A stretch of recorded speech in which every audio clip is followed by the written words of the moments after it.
Selamat pagi, selamat siang, selamat sore, dan selamat malam, tergantung kapan Anda menonton acara ini. Selamat datang di Mojok Mentok, sebuah acara yang akan merangkum berita yang terjadi selama sepekan terakhir. Tentu saja dibawakan secara cerdas, tangkas, dan terginas oleh saya sendiri, Agus Mulyadi. Sebagai host yang akan menemani Anda dengan tak deng deng deng deng.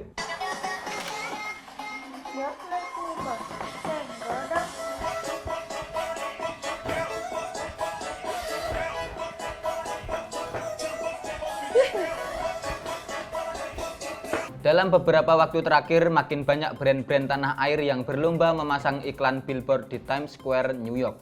Bahkan walau brand tersebut tidak punya target market orang Amerika. Pada bulan Maret lalu, misalnya brand fashion dan aparel Erigo menayangkan iklan mereka di Times Square. Tampilnya iklan Erigo di jalan yang memang selama ini dikenal sebagai salah satu jantung utama kota New York tersebut membuat brand Erigo semakin ramai diperbincangkan oleh netizen di tanah air. Pada Agustus lalu, giliran brand skincare MS Glow yang memajang iklan kampanye mereka di Times Square. MS Glow menayangkan iklan dengan menampilkan dua brand ambasador mereka, Babe Cabita dan Marcel Widianto. Yang terbaru pada Kamis 23 September 2021 lalu, brand layanan aplikasi investasi Ajaib memasang iklan di Times Square. Iklan tersebut mempromosikan kampanye layanan ajaib yang sudah berhasil menggandeng 1.032.822 investor saham. Tren memasang iklan billboard di New York di kalangan pemilik brand Indonesia ini diperkirakan masih akan terus bertahan, setidaknya dalam beberapa bulan ke depan. Hal tersebut karena beriklan di Times Square sejauh ini memang terbukti mampu meningkatkan brand awareness seiring dengan banyaknya netizen Indonesia yang membicarakan iklan-iklan tersebut di media sosial. Munculnya brand-brand Indonesia yang pasang iklan di New York ini tentu menjadi sinyal yang bagus ya, bahwa mulai banyak brand-brand lokal yang sukses dan berhasil mendapatkan omset yang besar, sehingga sanggup sewa iklan billboard Times Square ya, yang harganya tentu berkali-kali lipat dari harga billboard Mampang Perapatan misalnya, atau Palbapang bahkan ya. Ya, semoga setelah ini makin banyak billboard-billboard brand lokal yang menguasai New York dan Amerika ya. Pokoknya kita Indonesia kan Amerika. Kalau perlu nih ya, PDI Perjuangan itu juga pasang baliho ya, Mbak Puan Maharani, yang ya kepak sayap kebangsaan itu di jalanan kota New York ya. Nanti dikasih tulisan New York ora kaleng-kaleng, sampai gepeng sampai pendeng tetep banteng. Itu kan keren ya. Kalau perlu hal tersebut dipersering lah ya. Maka bukan mustahil kalau nanti bahkan PDIP pasang billboard sana, nanti brand-brand yang lain juga mengikuti.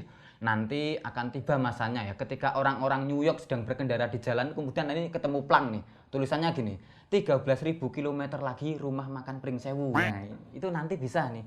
Pokoknya kita Indonesia kan Amerika ya. Netizen mendadak dihebohkan dengan munculnya kerajaan Angling Darmo di Pandeglang. Kemunculan kerajaan tersebut viral di media sosial sejak beberapa hari terakhir. Lokasi kerajaan Angling Darmo ini berada di Desa Pandat, Kecamatan Mandalawangi, Kabupaten Pandeglang, Banten.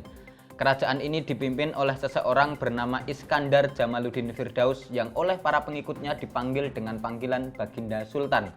Di mata para pengikutnya, Iskandar Jamaluddin merupakan sosok yang bijak dan murah hati. Ia sering memberikan bantuan kepada para pengikutnya dan warga sekitar. Pejabat pemerintah Desa Pandat mengatakan bahwa entitas yang viral disebut sebagai Kerajaan Angling Darmo ini sebenarnya sudah ada sejak belasan tahun yang lalu. Kerajaan ini rutin mengadakan perayaan Maulid Nabi, kesenian tradisional, hingga kegiatan zikir yang diikuti oleh para pengikutnya. Aki Jamil, ajudan Iskandar Jamaluddin Firdaus, mengatakan bahwa Baginda Sultan diangkat sebagai raja secara gaib pada tahun 2004. Kapolres Pandeglang AKBP Belni Warlansyah mengatakan bahwa Kapolsek Mandalawangi sudah mengonfirmasi perihal isu kemunculan kerajaan tersebut. Pihaknya mengatakan bahwa Angling Darmo bukanlah kerajaan, namun memang Iskandar Jamaluddin Firdaus sangat suka dengan corak-corak kerajaan. Sementara itu, sejarawan Banten Mufti Ali mengatakan bahwa dalam historiografi atau penulisan sejarah lokal Banten tidak pernah ada riwayat kerajaan Angling Darmo. Ya, mau kerajaan beneran atau tidak ya, namun yang jelas kemunculan berita-berita tentang aneka kerajaan baru ini, ya termasuk kerajaan Angling Darmo ini, memang pantas disyukuri ya. Setidaknya ia bisa menjadi hiburan segar di tengah banyaknya isu politik yang semakin hari semakin brengsek ini ya. Selama ini toh kita sudah membuktikan ya bahwa munculnya kerajaan baru seperti Keraton Agung Sejagat, Sunda Empire, Kerajaan Ubur-Ubur ya, sampai terakhir yang ini ya, Kerajaan Angling Darmo ini selalu sukses bikin netizen bahagia ya. Tentu saja ini menjadi sinyal yang baik bahwa kemunculan kerajaan berimplikasi pada tingkat kebahagiaan masyarakat loh ya. Dengan melihat fakta ini, maka sudah seharusnya masyarakat berlomba-lomba untuk mendirikan kerajaan sendiri. Kalau perlu ya, bikin gerakan satu kecamatan, satu kerajaan ya. Biar kehidupan bermasyarakat kita itu semakin kolosal ya. NKRI, Negara Kolosal Republik Indonesia. Sekarang Kerajaan Angling Darmo, besok Kerajaan Batik Madrim, lusanya Kerajaan Suliwa, besoknya lagi Kerajaan Kalagundang, atau apa? Besoknya lagi Kerajaan Putong Bajil.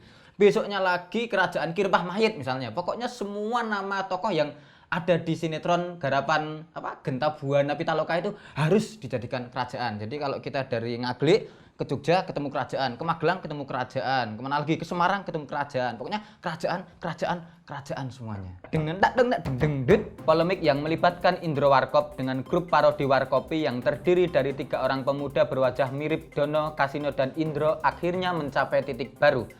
Pihak Warkopi meminta maaf secara terbuka kepada Indro dan Lembaga Warkop DKI atas kegaduhan yang sudah mereka timbulkan dalam konflik tersebut.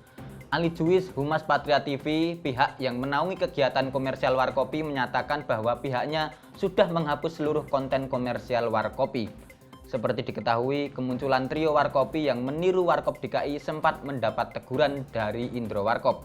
Apa yang dilakukan oleh Warkopi menurut Direktorat Jenderal Kekayaan Intelektual Kemenkumham RI memang sudah masuk dalam pelanggaran hak cipta.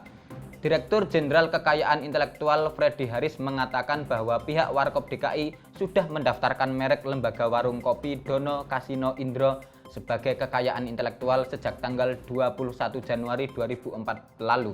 Hal tersebut membuat setiap pihak yang ingin menggunakan merek Warkop DKI atau menggunakan karakter Dono, Kasino, dan Indro harus meminta izin.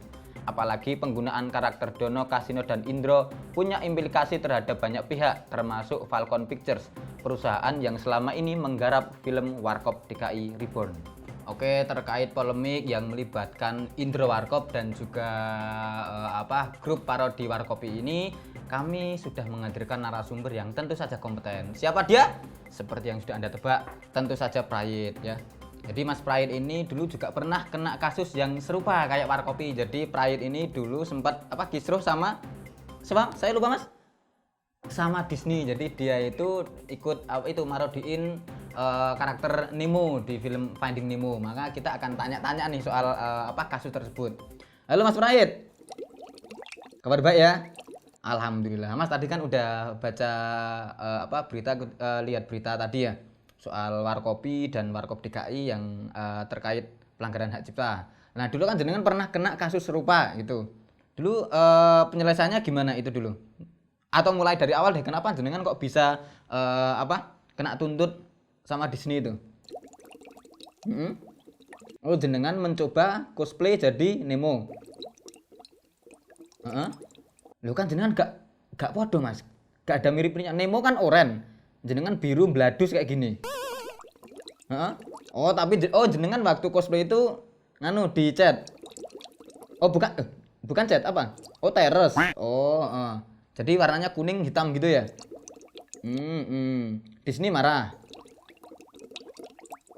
Melayangkan somasi ke jenengan. Oh lu tuh jenengan gimana? Melawan atau pasrah atau gimana? Oh jenengan akhirnya minta maaf ya, persis kayak Warkopi ini ya. Oh ya udah ya, semoga ini menjadi pelajaran berharga bagi jenengan ya. Nggak usah cosplayan jadi ikan lain ya, jadilah diri sendiri ya, be yourself ya gitu ya. Yang jenengan harus sadar toh, jenengan itu kan tampangnya juga standar, tidak impresif ya kan, dianggap ganteng ya ora, elek ya ya pelajaran berharga lah ya. Oke, siap. Terima kasih Mas Prayit ya. Ya, itulah perbincangan saya dengan Mas Prayit terkait kasus pelanggaran hak cipta yang dulu juga menimpa Mas Prayit dan Disney ya. Ya, obrolan saya dengan Mas Prayit barusan ini sekaligus mengakhiri perjumpaan kita di episode hari ini. Sampai jumpa di episode berikutnya, tentu saja dengan narasumber yang jauh lebih kompeten dan jauh lebih berbudi pekerti ketimbang Mas Prayit yang suka melanggar hak cipta ini. Sampai jumpa.